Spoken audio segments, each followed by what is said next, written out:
नमस्कार दोस्तों, स्वागत है आपका आपके अपने चैनल कावेंद्र हिंदी अकादमी में।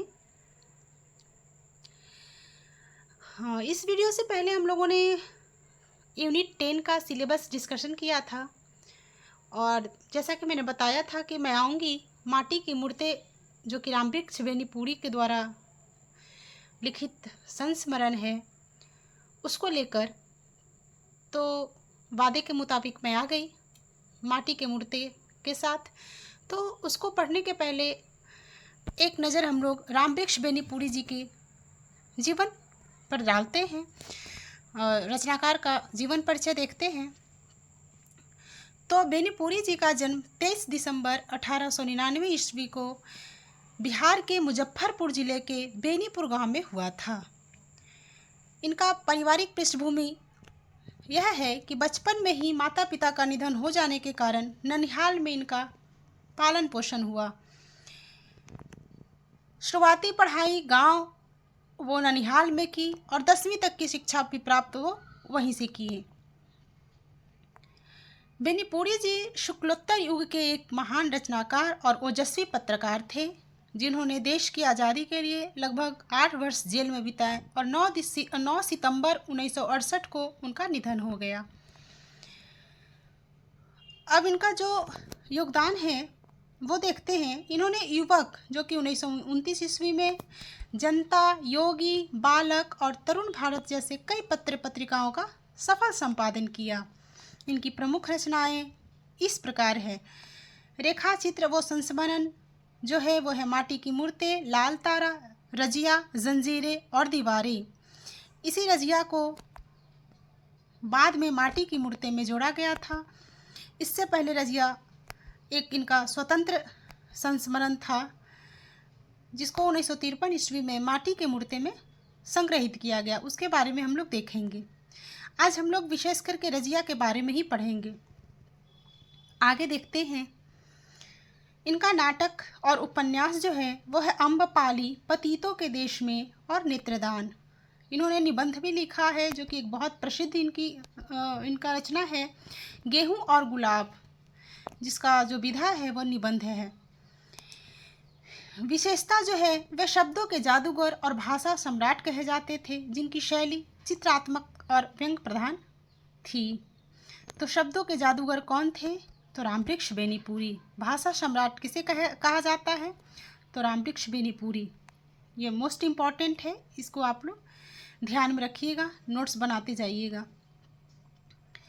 अब माटी के मूर्ति के बारे में देखते हैं जो कि एक रेखा चित्र है, शब्द चित्र भी जिसको कह सकते हैं। शब्दों के द्वारा चित्र प्रस्तुत किया है रामवृक्ष बेनीपुरी ने, जिसका प्रकाशन 1946 ईस्वी में, और इसका विधा जो है रेखा चित्र है। शुरुआती संस्करणों में 11 रेखा चित्र था माटी की मूर्ति में और सन 1953 के संस्करण में रजिया के जुड़ने से संख्या 12 हो गई, जो कि मैंने पहले आपको बताया था।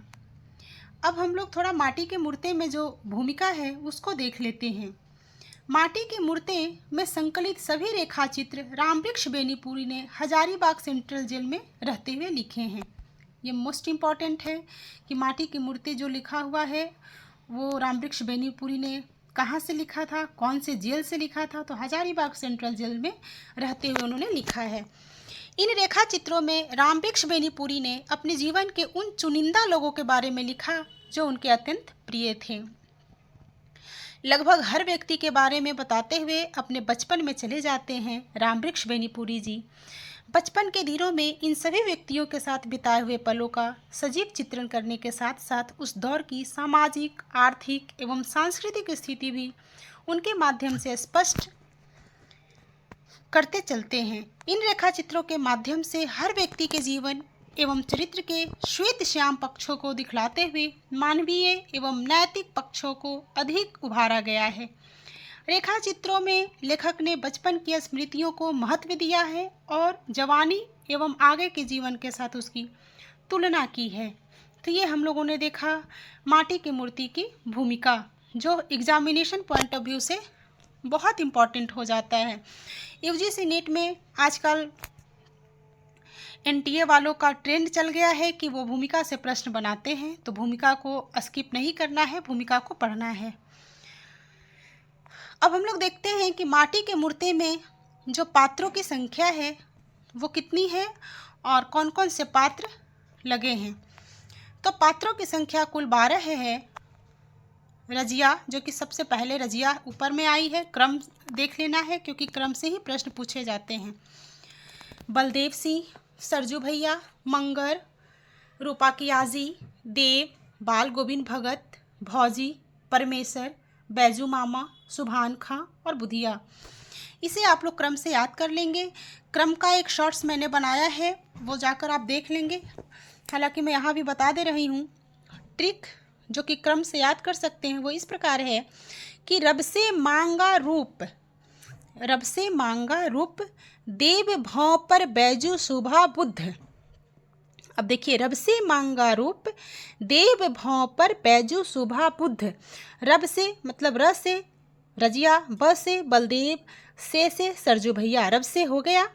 मांगा, मांगा से मंगर, रूप, रूप से रूपा, देव से देव, दे से देव और ब से बाल गोविंद भगत, भौ से भौजी, पर से परमेश्वर, बैजू से बैजू मामा, सुभा से सुभा खां और बुद्ध से बुधिया। तो हमारा ट्रिक है, रब से मांगा रूप, देव भौ